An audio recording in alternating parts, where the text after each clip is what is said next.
Pernah nggak mikir kalau nanti gaji gue udah 2 digit atau setidaknya di atas UMR, pasti hidup gue tenang banget. Tapi realitanya sekarang setelah angka di rekening itu beneran naik, ketenangan yang kamu impikan gak datang juga. Malah sebaliknya, gak lama setelah tanggal gajian, euforia gajian memudar dan rasa sesak itu balik lagi. Kalian buka aplikasi M-Banking, lihat saldo, bukannya senyum. Kalian malah ngitung, cukup gak ya buat bayar cicilan? Kalau tiba-tiba sakit, gimana? Kalau bulan depan gak dapat bonus, gimana? Aneh banget kan? Kita kerja mati-matian buat beli rasa aman dalam hidup kita, tapi semakin banyak yang kita punya, semakin juga kita merasa gak aman. Kenapa kerja keras itu justru makin bikin kita cemas? Yuk kita bedah.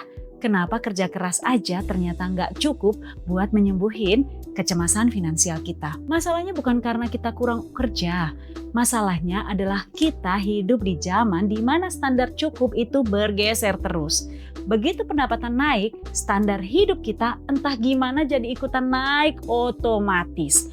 Apa yang dulu kita anggap luxury sekarang jadi basic needs. Dulu nasi padang aja cukup, sekarang harus makan di rumah makan besar yang kita harus keluarin uang 50.000 sampai 100.000. Dulu HP murah oke, sekarang tinggal model terbaru harus dong, ketinggalan nanti sama teman-teman. Kita ini lagi terjebak dalam fenomena lifestyle creep, yaitu fenomena pengeluaran ikut naik setiap penghasilan kita naik. Bisa jadi kita bekerja bukan untuk nabung demi masa depan, tapi untuk membiayai gaya hidup kita yang sebenarnya buat nutupin rasa minder kita.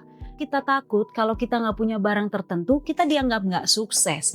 Inilah yang bikin kecemasan itu nggak hilang. Karena semakin tinggi gaya hidup, semakin besar pula biaya untuk mempertahankan rasa aman palsu itu. Selain itu, ada ketakutan akan ketidakpastian masa depan.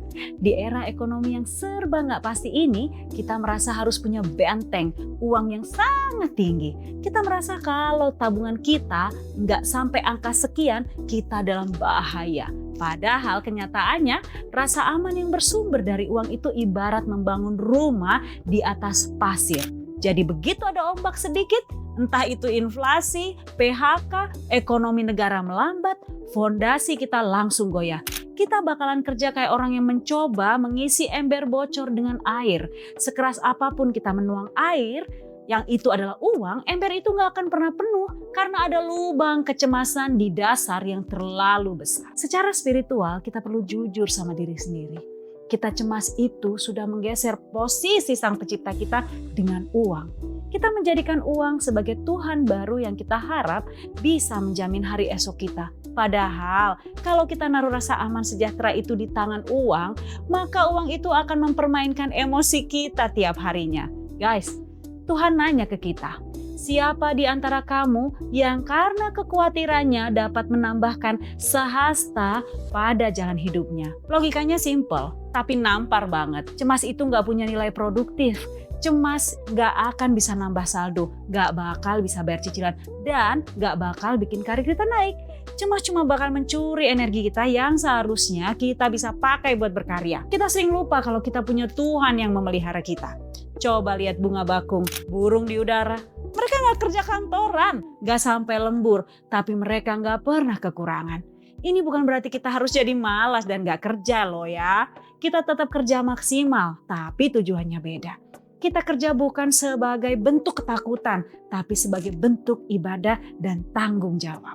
Penguat rohani yang sesungguhnya adalah waktu kita bisa bilang, aku kerja keras karena ini tugasku, tapi hasil dan masa depanku itu bagiannya Tuhan. Kecemasan finansial hanya bisa hilang kalau kita melakukan spiritual surrender. Ingat selalu ya guys, kalau rezeki itu bukan hasil hebatnya strategi kerja kita aja, tapi karena kebaikan Tuhan. Ada janji kalau Tuhan akan memenuhi segala keperluan kita menurut kekayaan dan kemuliaannya. Kata kuncinya keperluan, bukan keinginan kita atau gengsi kita. Ketenangan itu nggak datang dari jumlah nol di saldo kita, tapi dari keyakinan bahwa sumbernya nggak akan pernah kering.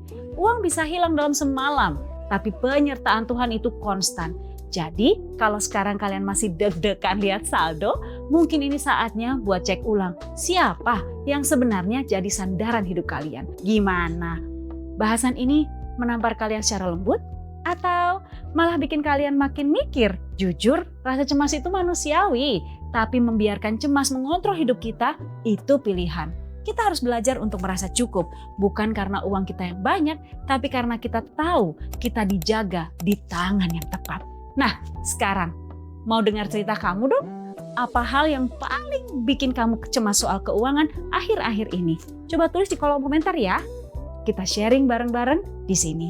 Dan kalau kalian merasa video ini jadi pengingat buat teman atau saudara yang cemas atau khawatir akan keuangan mereka, bantu share juga ya ke mereka.